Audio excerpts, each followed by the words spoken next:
여러분 안녕하십니까? 수요일 아침 여수 MBC 뉴스투데이입니다. 물가 상승세가 심상치 않습니다. 전남 지역 소비자 물가 지수가 지난해와 비교해 6.2% 올랐습니다.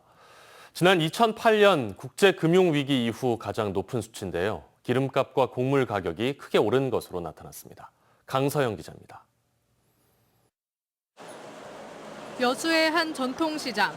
대형마트나 집 앞 슈퍼보다 조금이라도 저렴하게 장을 보려는 주부들의 발길이 부쩍 늘었습니다.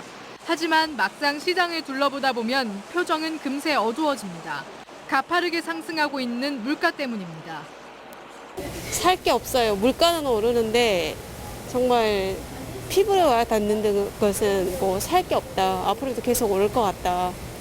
비싸다고 하지요. 하지만은 이제 하도 물가가 우리 것만 오른 것이 아니고 전체적으로 다 올라 있으니까.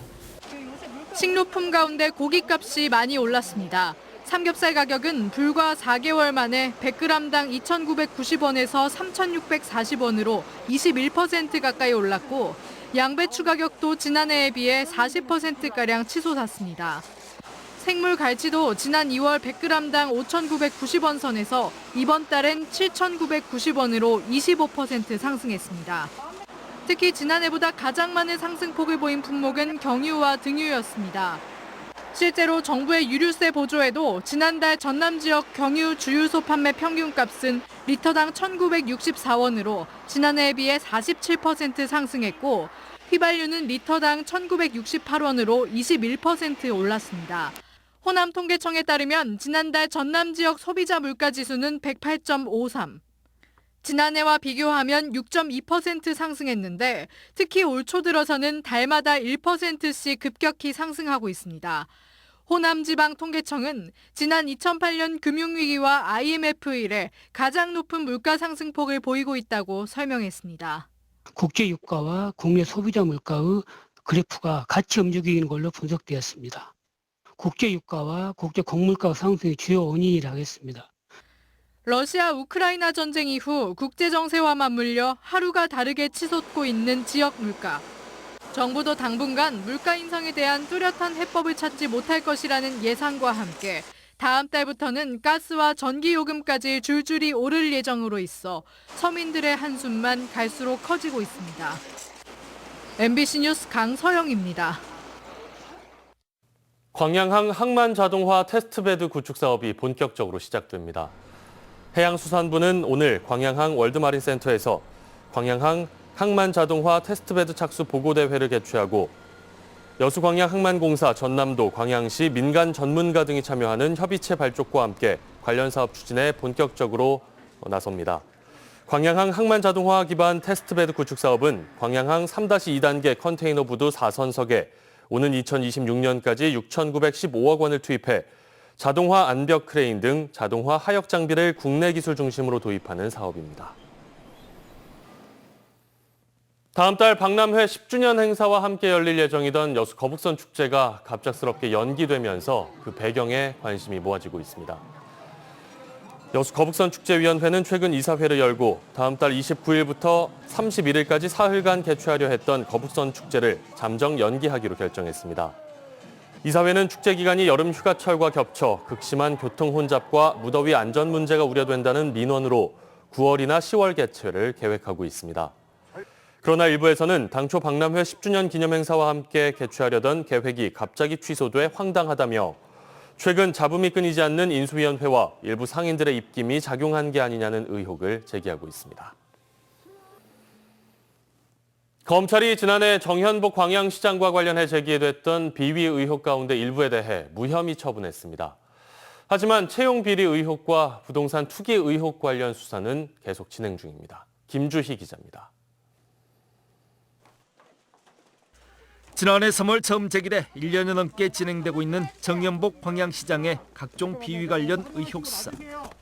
경찰로부터 정 시장 비위 관련 사건을 넘겨받은 검찰은 최근 두 가지 사건에 대해 무혐의 처분을 내렸습니다.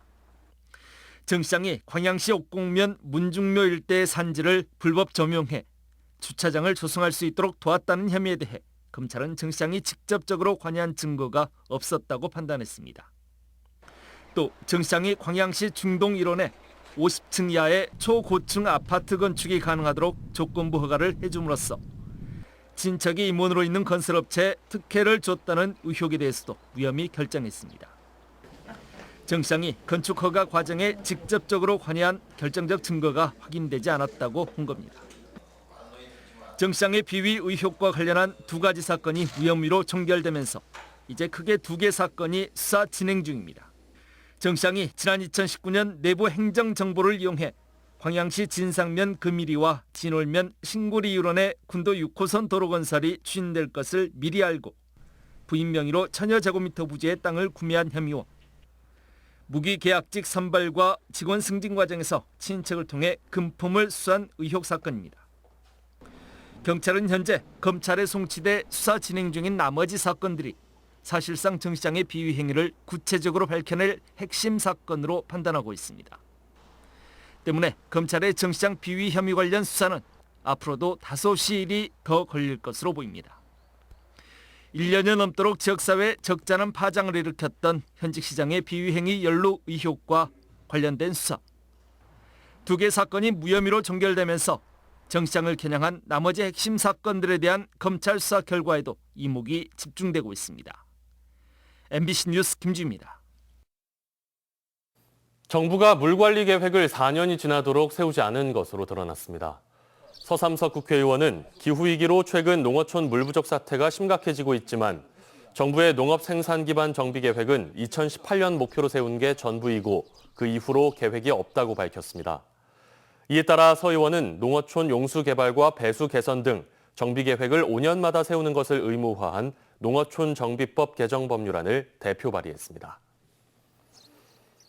민선 8기 출범일이 코앞으로 다가오면서 광역 기초의회를 이끌어갈 의장단 후보들이 확정되고 있는데요. 소수 정당과 무소속 인사들이 민주당의 독식을 비판하며 의장 선거에 출사표를 던졌습니다. 문형철 기자입니다. 제12대 전남도의회 개원을 앞두고 민주당이 내부 경선을 통해 의장과 부의장, 상임위원장 후보들을 결정했습니다. 도의회는 다음 달 6일 본회의를 열어 투표를 통해 의장단을 선출하게 되는데 전체 61석 가운데 민주당이 56석을 차지한 상황이라 투표는 사실상 형식적인 절차에 불과합니다. 과거 도의원을 지낸 진보당의 오미화 당선인은 민주당이 의장 선출 절차를 무력화하고 있다며 의장 선거 출마를 선언했습니다. 이렇게라도 민주당 독식의 문제점을 알리겠다는 건데 정의당도 취지에 공감한다며 진보당과 연대하기로 했습니다. 국민의 뜻이 반영되는 통로는 원천적으로 막혀버리게 되고 이것은 민주주의의 후퇴이고 의회 정치의 무력화입니다. 순천시 의회에서는 사선에 성공한 무소속 이봉남 의원이 의장 선거에 도전장을 내밀었습니다. 이 의원 역시 당선 가능성이 거의 없다는 것을 누구보다 잘 알고 있지만 소수 정당이나 무소속 후보가 출마함으로써 의정에 대한 시민들의 관심을 유도할 수 있다는 점에 의미를 뒀습니다. 민주적인 의회 운영을 위한 선결 조건으로 다양성을 꼽은 이 의원은 적어도 상임위원장을 배정하는 과정에서는 소수 진영에 대한 배려가 필요하다고 강조했습니다. 여러 가지 혁신적인 요구가 많이 있는 상태잖아요. 지금 민주당에 대해서. 그런 측면에서 봤을 때도 어떤 이런 통큰 배려와 어떤 화합의 정치를 한다라고 하면 시민들한테도 큰 박수를 받을 것이고 민주당에 맞서 의장 선거에 출마한 소수 정당과 무소속 후보들은 2년 뒤 후반기 의장 선출 과정에서는 시민들을 대상으로 한 토론회나 정견 발표를 거친 뒤 의장을 선출해야 한다며 민주당의 전향적 자세와 시민단체의 적극적인 역할을 요구했습니다. MBC 뉴스 문형철입니다. 화순에 있는 서유리 공룡 화석지에서 날아다니는 공룡, 익룡들의 발자국 화석이 무더기로 발견됐습니다. 익룡의 군집 생활이 증명된 건 이번이 처음입니다. 임지은 기자입니다. 화순군 서유리의 공룡 화석지. 2에서 6cm 정도 길이의 뚜렷한 익룡 발자국들이 촘촘하게 박혀 있습니다. 앞발과 뒷발 자국이 선명하고 익룡의 발톱 모양까지 그대로 보입니다. 이곳 공룡 화석지에 익룡 발자국 350여 개가 무더기로 발견됐습니다. 지난 2020년 전문가들은 이 발자국을 발견한 뒤 2년 반 동안 화석 연구를 진행했습니다. 가로 70cm, 세로 5m 퇴적층에서 발견된 화석의 이름은 익룡의 흔적이라는 뜻을 지닌 테라 이쿠누스입니다. 지금으로부터 9천만 년 전인 중생대 백악기 때 만들어진 것으로 추정됩니다. 다른 익룡 앞발들이 여기저기 지금 많이 찍혀 있습니다. 익룡뼈가 바위에 남겨진 골격 화석이나 둥지 화석이 발견된 적은 있었지만 이렇게 살아있는 익룡들이 행렬을 이뤄 발자국을 남긴 건 처음입니다. 전문가들은 작은 크기부터 큰 발자국까지 다양하게 분포해 있는 것으로 보아 어린 개체와 성인 개체가 함께 모여 살았다는 것을 화석을 통해 확인했고 세계 최초로 익룡들의 군집 생활이 증명됐다는 평가를 받았습니다. 날아다니는 익룡에 대한 이야기를 오늘 한 거고 거의 한 집단, 한 식구가 거의 몰려있다 생각하면 되는 거예요. 화순 서유리 일대에서는 지난 1999년 육식, 초식 등 1,500개의 공룡 발자국 화석이 발굴돼 유네스코 세계지질공원의 지질 명소로 지정됐습니다. 여기에다 익룡들의 군집 생활 증거도 발견되면서 세계지질공원으로 재인증되는 데 큰 도움이 될 것으로 보입니다. MBC 뉴스 임지은입니다. 정부가 AI 인공지능 반도체 산업 성장 지원 대책을 발표했습니다. 정부 대책에는 국산 반도체를 광주 AI 집적단지에 도입해 활용하겠다는 계획이 포함됐는데요. 앞으로 광주 전남이 반도체 산업 성장을 위해 민간 기업들을 얼마나 유치할 수 있느냐가 최대 관건으로 떠올랐습니다. 보도에 김영찬 기자입니다. 최근 정부가 발표한 인공지능 반도체 산업 성장 지원 대책입니다.